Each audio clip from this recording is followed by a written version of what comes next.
ലേക്കും കൂട്ടുകാരെ, ഇന്ന് ഒരു സങ്കടകരമായ ഒരു വീഡിയോ ആണ് ഞാനിവിടെ ചെയ്യുന്നത്. എനിക്കിത് കണ്ടിട്ട് സങ്കടമാണ്. നമുക്ക് മനസ്സിന് നിയന്ത്രിക്കാൻ പറ്റാത്ത അത്ര വിഷമമായിരുന്നു. അപ്പോൾ ഇനി ഒരാൾക്കും ഇതുപോലെ വരുത്തരുതേ എന്നുള്ള ഒരു മുന്നറിയിപ്പ് കൂടെയാണ് ഞാൻ തുടങ്ങുന്നത്. അവിടെ കൂടി നിന്ന ആളുകളെല്ലാവരും ശ്രമിച്ചു അവരെ രക്ഷപ്പെടുത്താൻ. മഹാരാഷ്ട്രയിലുള്ള ലോണാവാല എന്ന് പറയുന്ന ഒരു സ്ഥലത്ത് നടന്ന സംഭവമാണിത്. അപ്പോൾ പൂനെയിലുള്ള ആൾക്കാർ 80 കിലോമീറ്റർ താണ്ടി ഇവിടെ വന്ന് മരണത്തെ സ്വയം വരിച്ചു എന്ന് വേണം പറയാൻ. അപ്പോൾ കൂടെ നിന്നവരെല്ലാവരും നോക്കുന്നുണ്ട്. വള്ളിയെല്ലാം നല്ല കയറ് പോലെ ആക്കി അവരെ രക്ഷപ്പെടുത്താൻ. പെട്ടെന്നായിരുന്നു ഈ മഴവെള്ളം വന്നു ചേർന്നെന്നാണ് കൂടെയുള്ളവരുടെയൊക്കെ അഭിപ്രായം. ആദ്യമൊന്നും അവിടെ വെള്ളമേ ഇല്ലായിരുന്നു. അങ്ങനെ വെള്ളം വരുന്ന കണ്ടപ്പോൾ അവർ ഒരു പാറയുടെ മേളിൽ കയറി ജീവൻ രക്ഷിക്കാൻ വേണ്ടി നിന്നു. ഒരു കുടുംബമാണ്. വേറെ എല്ലാവരും പെട്ടെന്ന് തന്നെ കരയ്ക്ക് കയറി.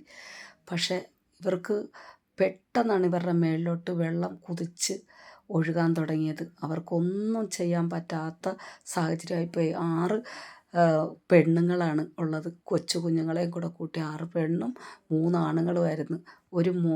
ഒരാൺകുഞ്ഞാണ് ഒരു അമ്മയുടെ കയ്യിലിരിക്കുന്നത്.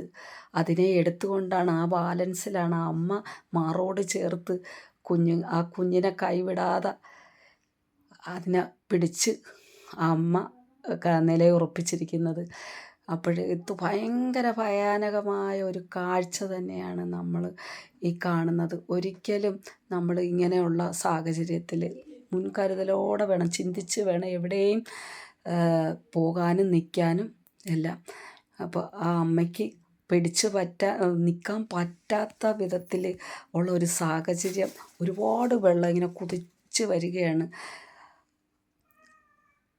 നമുക്ക് സങ്കടം വന്നിട്ട് എനിക്ക് വാക്കുകൾ കിട്ടുന്നില്ല സത്യം പറഞ്ഞാൽ. ഇതുപോലെ ദുരന്തം ആദ്യമായിട്ടാണ് കൺമുന്നിൽ കണ്ട് അവർ മരണം കണ്ടുകൊണ്ട് നിൽക്കുകയാണ്. എല്ലാവരും വാവിട്ട് നിലവിളിക്കുകയാണ്. എന്ത് ചെയ്യണം, ആരുണ്ട് രക്ഷപ്പെടുത്താൻ?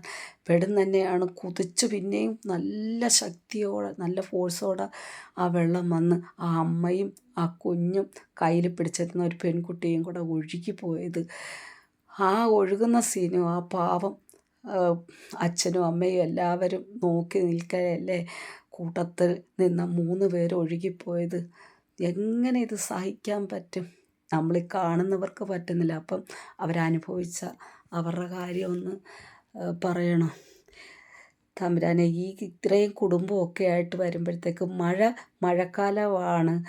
നമ്മൾ എവിടെയൊക്കെ ഇറങ്ങണം, നിരോധന മേഖലയിലൊന്നും പോകരുതെന്നുള്ള ഒരു ഇത് നിശ്ചയമില്ലാതെ നമ്മൾ നടന്നാൽ ഇങ്ങനെയൊക്കെ സംഭവിക്കും. അവർക്ക് ആകുന്നത്ര അവർ പിടിച്ചു നിന്ന് നോക്കി.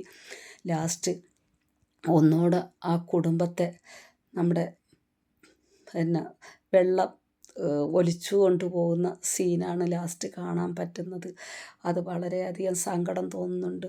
അപ്പോൾ ഇനിയെങ്കിലും എല്ലാവരും മനസ്സിൽ വിചാരിക്കുക, ഒരിക്കലും ഒരു ടൂറിസ്റ്റ് മേഖലയിൽ പോയാലും നമ്മളായി ഇരുന്ന് എല്ലാം ചുറ്റുപാടും നോക്കുക. എന്താണ് അപകട മേഖലയിലൊന്നും ഇറങ്ങാതെ ശ്രദ്ധിക്കുക. ഒന്നുകൂടെ അവർ ഒലിച്ചു പോകുന്ന സീനാണ് നമ്മൾ ഇപ്പം കാണുന്നത്. തമ്പുരാനെ, അവരുടെ ഓരോരുത്തരുടെ ആ മരിച്ച ആളുകൾക്ക് കബറിടം വിശാലമാക്കി കൊടുക്കണേ നാഥാ. അവരുടെ ജീവിച്ചിരിക്കുന്ന ആളുകൾക്ക് അവർക്ക് ക്ഷമ നൽകി, വലിയ ക്ഷമ നൽകി അവരെ മനസ്സിന് സമാധാനം കൊടുക്കണേ എന്ന് മാത്രമേ എനിക്ക് ഈ അവസരത്തിൽ പറയാനുള്ളൂ. അപ്പം ഇനിയെങ്കിലും ഇങ്ങനെ ഒരു ദുരന്തം കാണാനിട വരുത്തരുതെന്ന് പ്രാർത്ഥിച്ചുകൊണ്ട് നിർത്തട്ടെ.